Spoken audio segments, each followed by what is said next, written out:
Here we are, exercise 5, AEVFX. The first time using mocap for something else than roto. How exciting is that? Let's start with Ash, who has a really strong attempt. So let's see how it looks. Hey Boston, where's your choke that mad if you know what's up. Listen, AEVFX is headed north, and we want you to join us. Because for us, VFX ain't a fad, it's a way of life. Okay, well done. So Ash did told me that he only had time to do a couple of them, but I think those ones he did are looking pretty great. First off, he had an issue with how do you call that? Expand planar surface to the full size, which is really something I would do because that would help you avoid stretched out assets like the pen here is a little bit looking strange, and as soon as you have like really strong, oh, that was the only one. Yeah, but a few people had the same problem. I would really go back to the lesson and like try to do step by step Mark's method. Otherwise, you're going to have some trouble like trying to tweak that using transform or like modifying a corner pin or something like that. Like that would be a pain. If you expand the planar surface and then put your assets in a pre-comp, that's going to make everything so much easier. So let's talk about this guy. I think that tracking is actually really good. What I was saying is the perspective doesn't really match perfectly the scene here. The pen looks like it's standing up a little bit when it should be the point should be a little bit more down to make it look like flat on the ground. You can't tell that much on here because it's not a like geometrical shape. I would try I think you did that technique too. So you have the upper layer as like a Luma matte, and if you crush it a little bit more with a curve, you would be able to like see more of the background through it, which would help a little bit like make it feel more not lived in. How do you call that for graffiti? Like more like it's been there for a while and like has some scuffs and everything around it. Another way to do that, you could also in the pre-comp, like if you pre-comp that asset, have a Luma matte within that pre-comp with like a random. I mean, if you want, you can do a fractal noise and like play with the settings, or just get a grunge texture somewhere over the internet. And I kind of like this because this is really popping out of the ground, but that's actually how it looks like if you look at like when they have logos on the pitch at any NFL game or soccer, it's really like they show up quite a lot, which I think is good. There's a little bit of sliding. This guy is like rotating a little bit up that way and down that way, so just make sure you get a nice track around the whole pitch for this one. Okay, I really love this one. At first, I just didn't see it because I'm so used to have people adding assets around this part of the wall or on the garage door. I didn't even notice it at first. I would really try to push it and even get the same type of font that has the angled edges around everywhere. I really like the outline there. I would do the same outline on your eyedropper, so it fits a little bit more of that sock and like makes it pop a bit more. And that's also one. It's really, oh yeah, here you can tell.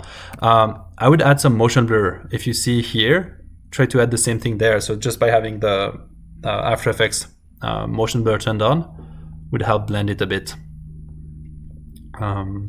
This is also a good exercise to add some grain to your assets if you're not using a blending mode that's making it really transparent or blending through. Add a touch of grain so it's matching a bit that background better. Nice job here with the two of them.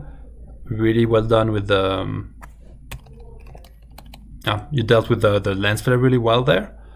I just feel like we don't see much of the wood pattern through it, which I think that's one of the first thing. Like if you paint over wood and like start scratching it, you would see that the bumps of the wood coming through really fast.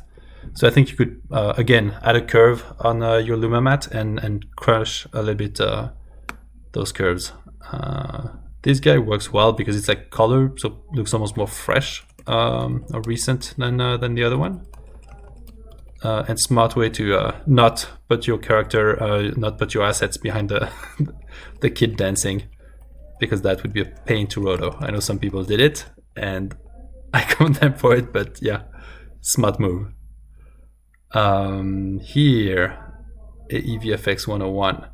I really like that you match the previous name, so it matches the reflection underneath. That's an issue some people have where they just put AEVFX in small. Where here it works well, and since the reflection is so blurred, you can't tell.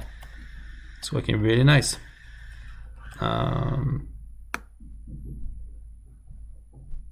Those black frame, I don't think they're in the edit. It's I think it might be issues with how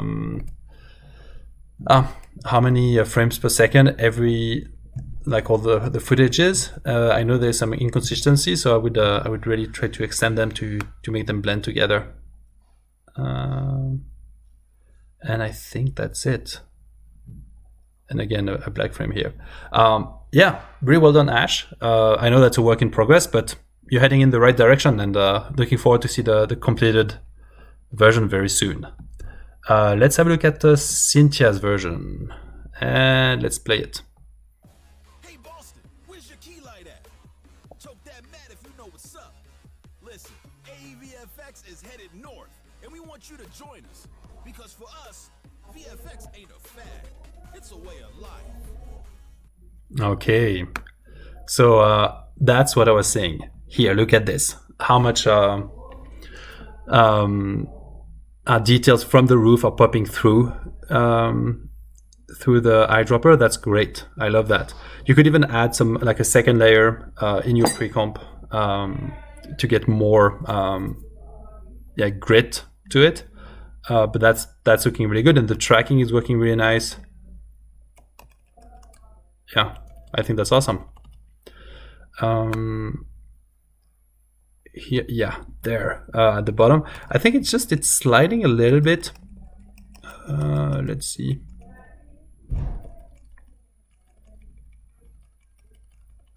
No, I think it's just because it's, oh yeah, it is sliding a little bit towards the left. Just a smidge. I mean, I think it's because I'm watching it frame by frame intensely. Most of the viewer wouldn't notice, but you are sliding a little bit towards the left as we go. And here is, again, a good spot to add some motion blur to it. Would help it blend a little bit. And I would tone down the black, because if you look at what's black in your scene, like those tires, or even the shadow is pretty dark, but I think you could just lighten up your black, like make it blend a little bit more with the background, because now it looks like, I mean, if that's the case, that's the case, but like it looks like it just got painted heavily with paint. So if you want to go that way, you could even make it drip, like there's a little bit of a drip starting there, like you could add a couple like ongoing ones, which could be pretty fun. Then this shot, again, well done with the flare. That's looking good, and we avoid the kid dancing. That's looking pretty solid. The track is looking good, and that's what I was saying. Seeing those wood veins through the graffiti is what I was looking for on the previous exercise from Ash, and that's working great, Cynthia. It's awesome. Here we keep the same name, and okay, this is a tough one. And it's looking very good. Yeah, this one always tends to move, but I think you're solid there. Really well done. And again, I love that the texture of the bricks is showing through. Could be maybe a little bit more there, but we still see them through it. No, I think that's good. Would be an absolute mad lad to climb up this one to paint it, but it's looking good. And this guy goes up a little bit at the beginning. I really like what you did with the texture. That's awesome. But you know what I like here? It does pop up and to the right a little bit on the first few frames. Again, most people's eyes are going to be focused on the dancer, so you might just be able to get away with it. It's just if you want to put this in your portfolio as like a visual effects piece, I would just make sure that's pixel perfect before you do so. Here, black frame again, and no graphics on this one. Yeah, really strong one, Cynthia. What I was saying is that's also one of the exercises, like, can take forever to finish if you want it to be perfect for a portfolio piece. But that's already looking pretty solid, so you're well on your way there. Let's have a look at Greg's option there, and let's just play it.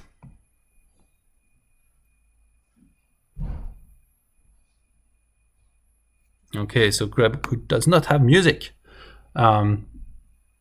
which sometimes makes it much easier to, when I watch 100 of them one after the other, kind of be nice to not have music in your ears. Okay, so here this guy is pretty solid, but this guy is sliding a little. And again, I would make sure you get the nicest, biggest area you can, like including all that, the pitch on the left side. That might help you, and use the expand surface, planar surface, to make sure that you're sticking to that. And yeah, that would really benefit from some texture through it. I think what's happening here is pretty good, just a little bit of a green popping through. Here I would really use a textured layer on top to get it a bit broken down. This guy looks a bit squished horizontally, which might be the issue that you had to like use transform to put it back to the right size, because you I think you were not using expand surface planar, so that might be the issue there. And same thing as everybody else, add some motion blur to it, because like you could see the motion blur on the bricks and everywhere, and this is like pixel perfect sharp in the middle, so it doesn't really fit. But yeah, I like that we can see the bricks through it. That's really nice. Let's see the next one. After Effects, marvelously fantastic visual effects. Am I right? That's looking good. Really nice matching the edges. You might be able to also, if you don't want to add anything to this, just make it bigger and go a little bit almost underwater to the edge there.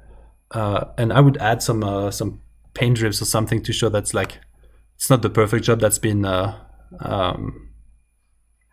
made in the how do you call that, the shipyard, but it's like actually somebody just painting that over. Could be fun. And this guy, I think the track is good, a little bit of sliding to the right, but I think this is a stretch too high, like it's stretched vertically. So again, make sure to use the proper method that Mark showed. Otherwise, you're going to have some headaches just making everything match the proportion nicely.